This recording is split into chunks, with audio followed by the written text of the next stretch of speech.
अदब। लेकिन सोचने का मकाम है कि हम अदब की बात कर भी किस मुल्क में रहे हैं जहाँ के निजाम, जहाँ के निजामत चलाने वाले, जहाँ के सरपरस्ती करने वाले लोगों के अदब को छोड़कर कैमरे की तरफ ध्यान देते हैं। हम उस मुल्क में अदब की बात कर रहे हैं जहाँ पर निजाम चलाने वाला ही बेअदब हो तो अदब की बात करना बेफिजूल लगता है।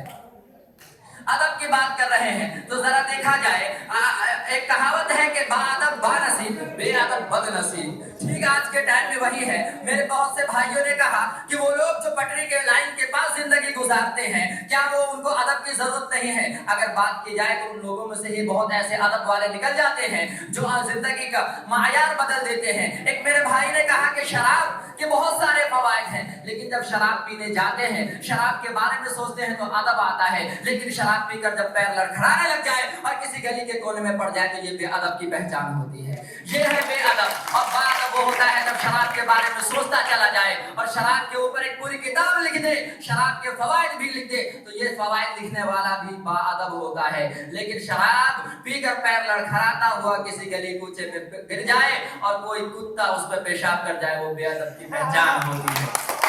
अदब की बात कर रहे हैं तो मैं बताऊं, एक मेरे भाई ने कहा किसान की बात कर रहे थे। अदब इंसान को जिंदगी जीने का तरीका सिखलाती है। अदब इंसान के अंदर सब्र तहम्मुल का मायार बुलंद करती है। अगर इंसान के अंदर अदब ना हो तो वो बीज बोने के बाद उसको खोद खोद कर निकालना शुरू कर दे कि अभी तक पेड़ बड़ा क्यों नहीं हुआ। लेकिन जब एक किसान बीज बोता है तो वो अदब के उसके अंदर जो अदब होता है वो उसके अंदर सब्र तहम्मुल का मायार बुलंद करता है, जो उसको उस बीज को बड़ा होने तक इंतजार करता है और उस वक्त तक इंतजार करता रहता है जब तक वो बीज बड़ा होकर पेड़ बनकर उसको फल ना देने लग जाए। ये होता है अदब का माया।